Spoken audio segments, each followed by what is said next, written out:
wa inna ilaihi raji'un. Innalillahi wa inna ilaihi raji'un. Innalillahi wa inna ilaihi raji'un.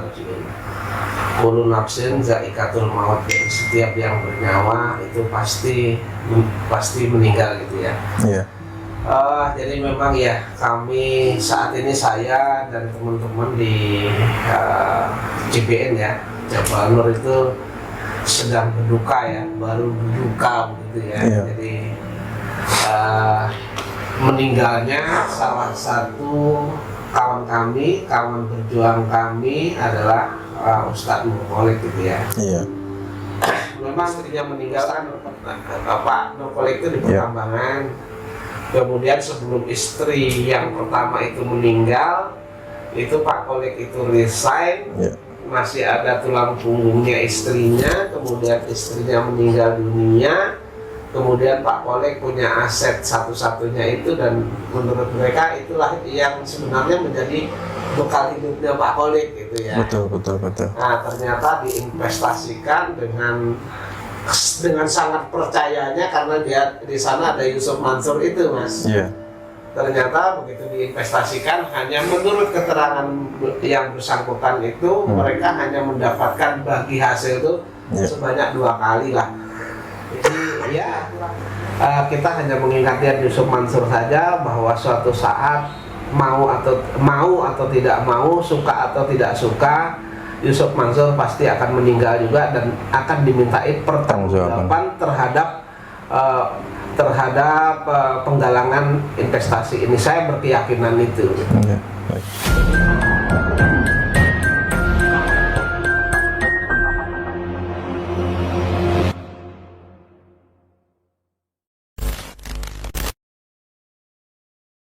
Ya, Bismillahirrahmanirrahim. Assalamualaikum warahmatullahi wabarakatuh, teman-teman. Kembali lagi bersama saya Aji di JTV. Alhamdulillah hari ini saya berkesempatan berjumpa langsung di kediaman Pak Zaini Mustafa di Kota Wisata Cibubur di tanggal 12 Februari 2005 kemarin, hari Rabu tepatnya ya. Saya mendapat kabar bahwasannya Ketua Tim Task Force JPN kita, Bapak Ustadz Nur Khalid, ini telah berpulang ke rahmatullah pada jam 21.40 di Rumah Sakit Melia, Pak ya. Iya.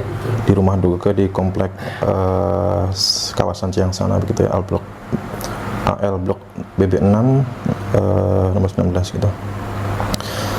Untuk itu saya hari ini langsung ke kediaman Pak Zaini Mustafa untuk menanyakan kebenaran langsung, karena pada saat saya mendapat kabar tersebut saya posisi berada di kampung, teman-teman. Baik, Assalamualaikum Pak Zaini. Waalaikumsalam warahmatullahi wabarakatuh. Ya, apakah benar ini Pak kabar tersebut ini Pak? Ya, jadi sebagaimana saya sampaikan ya, kita ucapkan innalillahi wa inna ilaihi raji'un. Innalillahi wa inna ilaihi raji'un. Innalillahi wa inna ilaihi raji'un. Kullu nafsin za'iqatul maut. Jadi setiap yang bernyawa itu pasti meninggal gitu ya. Iya. Jadi memang ya kami saat ini, saya dan teman-teman di JPN ya, Jabal Nur itu sedang berduka ya, baru berduka begitu ya. Iya. Jadi meninggalnya salah satu kawan kami, kawan berjuang kami adalah Ustadz Nur Khalid gitu ya. Iya. Memang Ustadz Nur Khalid ini sebenarnya memang sudah sakit-sakitan. Iya, betul. Bukan hanya 1-2 tahun ini. Mereka udah sakit-sakitan itu memang dari usia sekitar mungkin 45-an lah. Jadi memang ada komplikasi penyakit ya. Itu terus kemudian pada hari Rabu ya, tapi Rabu sudah masuk malam Kamis itu sebenarnya. Kalau Islam kan sudah masuk di hari Kamis. Itu kalau Masehi bertepatan dengan tanggal 12 Februari 2025 itu mengembuskan nafas terakhir di Rumah Sakit Melia gitu ya. Ya, dalam usia 62 tahun. Ya memang kondisinya kondisi udah sakitnya udah lama. Jadi ketika mereka, Pak Khalid ini dan saya dan teman-teman ini berjuang, Pak Khalid itu memang pengen uang investasi yang di Jabal Nur itu, JBN itu kembali lah gitu. Berapapun itu pengennya kembali, karena harta satu-satunya sebenarnya Mas. Jadi rumah satu-satunya. Kita tuh harta satu-satunya, sebenarnya satu-satunya. Yang terakhir itu adalah rumah, kemudian rumah itu dijual laku 750 atau 700, kemudian untuk keperluan itu 200 sampai 250, kemudian yang 500 itu memang dilepas benar-benar ke JBN itu dengan harapan JBN itu berjalan bisnisnya, bisa membantu anak-anak yang tahfiz di Darul Quran. Terus kemudian si Pak Koleng juga masih dapat keuntungan untuk keperluan dakwah gitu ya. Tapi qadarullah ya memang sudah sakit-sakitan begitu ya, sehingga sebenarnya kasihan juga saya ketika mereka menginginkan uangnya itu kembali. Pernah menyampaikan kepada saya, salah satunya adalah memang untuk kepentingan berobat begitu ya. Terus kemudian setelah itu mungkin masih ada untuk berobat berapa, kalau memang uang itu keluar ya. Untuk berobat berapa, kemudian untuk mencari tempat tinggal yang layak lah, walaupun kecil-kecilan begitu ya, karena memang sudah sakit-sakitan begitu. Tapi qadarullah sampai dengan meninggal itu 1 rupiah pun nggak kembali uangnya begitu. Jadi memang ngenes Mas ya. Dan ketika silaturahmi juga, atau silaturahmi kalau bahasa media itu datang ke rumah Yusuf Mansur itu memang ya sudah sakit-sakitan sih sebenarnya, sudah ada gejala juga kayak stroke ringan gitu. Itu Mas. Dan alhamdulillahnya kemarin juga sudah dipulasarakan, kemudian sudah dimakamkan. Mudah-mudahan beliau, amal ibadah beliau diterima di sisi Allah. Amin, ya, kemudian diganjar dengan surganya Allah gitu.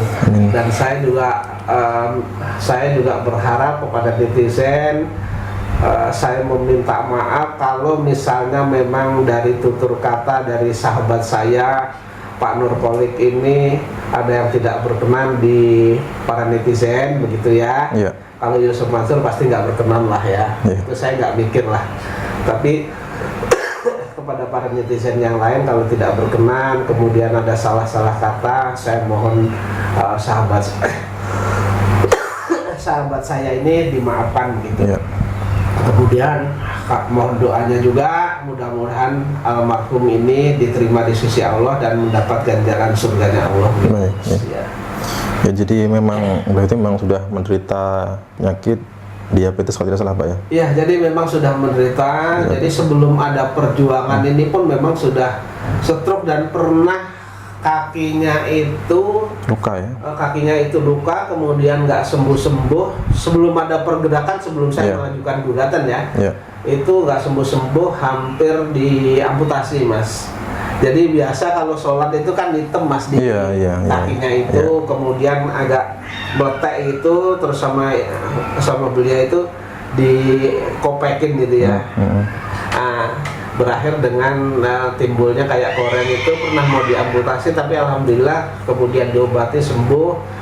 Tetapi banyak hal yang mereka melakukan operasi juga gitu ya. Memang banyak hal yang operasi saya juga nggak tahu, bolak-balik masuk ke rumah sakit gitu, dan harapannya memang ya satu-satunya itu yang masih itu utang yang ditanamkan itu. Tapi kenyataannya qadarullah, Allah belum mengendaki dan beliau sudah kembali. Mudah-mudahan menjadi timbangan beliau lah begitu ya, amal beliau di surganya nanti begitu. Tapi memang yang kemungkinan yang menjadi pemicu daripada sakit yang diderita oleh beliau ini karena tekanan batin atau psikis setelah kehilangan aset 1 tahun yang dimiliki hilang karena memang ada rasa ngesnya juga gitu ya. Akhirnya sampai ke sakit jadi fisik, memang ada rasa ngesnya kan. Kebetulan beliau itu sebelum istrinya meninggal kan Pak Nur Qolik itu di pertambangan. Kemudian sebelum istri yang pertama itu meninggal, itu Pak Qolik itu resign, masih ada tulang punggungnya istrinya, kemudian istrinya meninggal dunia, kemudian Pak Kolek punya aset satu-satunya itu, dan menurut mereka itulah yang sebenarnya menjadi bekal hidupnya Pak Kolek gitu ya. Betul. Nah, ternyata diinvestasikan dengan sangat percayanya, karena dia di sana ada Yusuf Mansur itu, Mas. Iya. Ternyata begitu diinvestasikan, hanya menurut keterangan yang bersangkutan itu mereka hanya mendapatkan bagi hasil itu sebanyak 2 kali lah. Ya kurang lebih antara 15 sampai 20 gitu. Iya. Ya memang saya ketika pertama kali bertemu dengan beliau, memang saya menduga ya kalau beliau itu memang sedang sakit gitu ya, karena untuk jalannya aja memang susah teman-teman.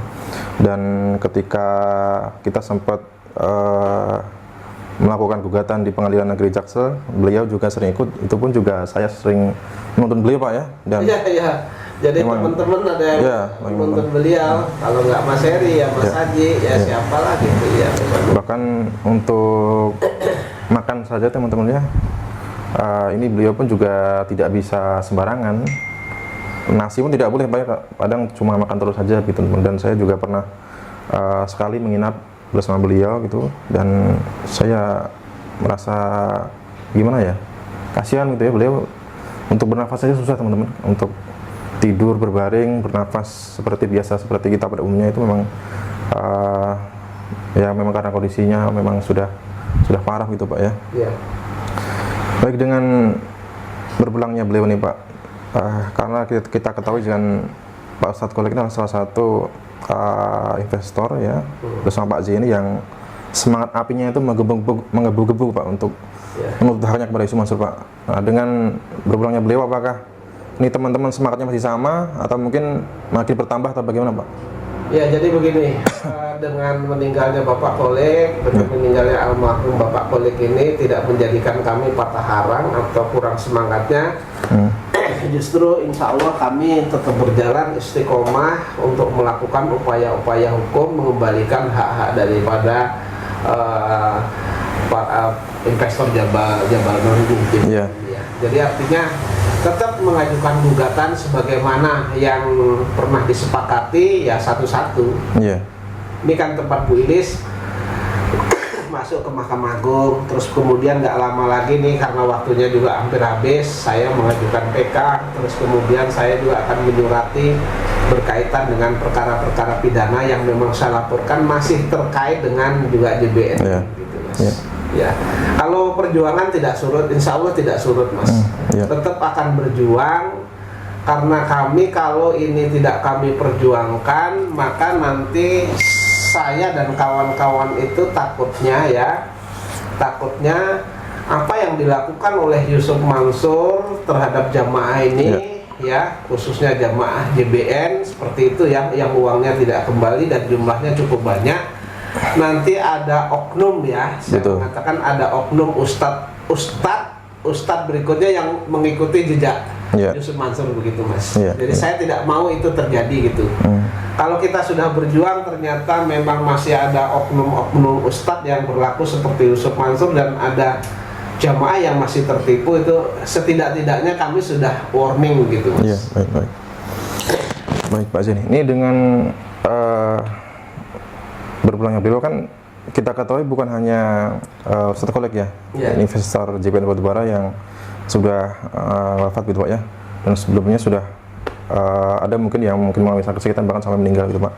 Nah, dengan adanya nih Pak almarhum yang sudah meninggalkan kita, artinya mendapat satu korban lagi nih, korban lagi berjuang sampai akhir hayatnya gitu Pak. Nah, mungkin ada pesan-pesan Pak kepada Yusuf Mansur gitu Pak, bahkan korban beliau nih Pak sampai yang jelas itu gitu, teman-teman yang di JBN itu yang saya tahu yang meninggal adalah yang dekat sama saya ya. Ada namanya Pak Sahrul, itu juga miliaran investasinya ke sana. Terus kemudian ada yang namanya Imam Mustafa. Terus kemudian ada yang teman kita juga yang dari Palembang ini, saya lupa namanya, Pak Imron, dan yang lain-lainnya. Memang sudah beberapa orang. mungkin kalau 10% ada Mas. Ya, baik, baik. Ya 10%, dan itu uangnya juga tidak kembali. Ya. Jadi ya kita hanya mengingatkan Yusuf Mansur saja bahwa suatu saat mau atau tidak mau, suka atau tidak suka, Yusuf Mansur pasti akan meninggal juga dan akan dimintai pertanggungjawaban terhadap penggalangan investasi ini. Saya berkeyakinan itu. Ya, baik. Jadi tidak ada lah yang hidup 100 tahun tuh, nggak ada. Kalau Pak Nurkolik 62 tahun, Pak Imron kemarin berapa, terus kemudian Imam Mustafa itu nggak terlalu jauh juga, masih 50 sekian. Ya kalau Yusuf Mansur sekarang berapa ya, tinggal kita tunggu saja. Mudah-mudahan saya diberi umur panjang dan masih bisa menyaksikan Yusuf Mansur itu dipanggil gitu. Baik, ya. Saya akan lihat apakah masih diterima bumi atau tidak, kan begitu. Ya. Padahal banyak kesempatan ya ketika korban-korban ini masih hidup gitu ya, Yusuf Mansur masih berkesempatan untuk menyelesaikan di dunia. Tapi ketika beliau sudah tiada, ini tentunya ini akan menjadi masalah yang lebih berat kepada Yusuf Mansur karena akan dimintai di pertanggungjawaban yang lebih berat di akhirat kelak gitu Pak ya. Iya.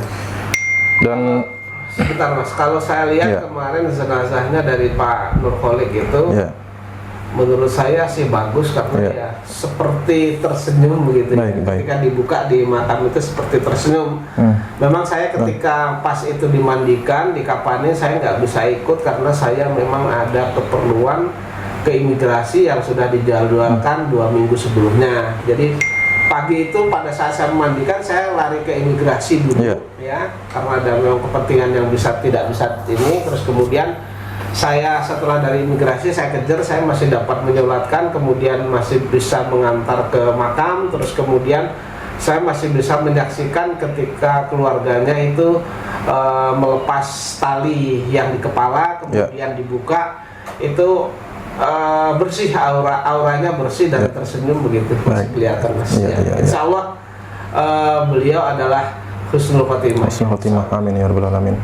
Dan kalau tidak salah ini kan meninggalnya beliau kan dalam masa perjuangan. Dalam masa perjuangan dan itu pun kita meyakini bahwasanya perjuangan Ustadz Khalid dalam kondisi sakit beliau tetap berjuang untuk menuntut haknya, dan itu pun insya Allah dinilai sebagai ladang jihad, pahala jihad beliau gitu Pak ya. Karena salah satu tanda syahid atau ciri syahid adalah seseorang yang ketika wafat dalam kondisi atau saat memperjuangkan haknya gitu teman-teman. Dan saya pribadi mengucapkan turut berduka cita yang dalam-dalamnya, dan semoga beliau diterima amal bedahnya, diampuni segala dosanya, dan ditempatkan di tempat yang terbaik di sisi Allah Subhanahu wa taala.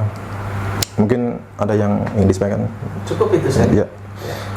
Oke, baik teman-teman, itu tadi perbincangan saya dengan Pak J. Mustafa, dan saya setelah mendengar kabar tersebut, saya juga langsung berangkat ke Jakarta, dan insya Allah dalam waktu dekat akan berencana berziarah langsung ke makam beliau. Semoga dimudahkan nanti. Dan itu teman-teman, kesimpulannya kepergian beliau menjadi semangat api yang berkobar ya pada kita, khususnya kepada investor-investor dalam menuntut hak-haknya ya, berjuang menuntut hak-haknya kepada Yusuf Mansur itu teman-teman ya. Teman-teman, mungkin itu saja yang bisa kami sampaikan. Sekian, terima kasih. Wassalamualaikum warahmatullahi wabarakatuh.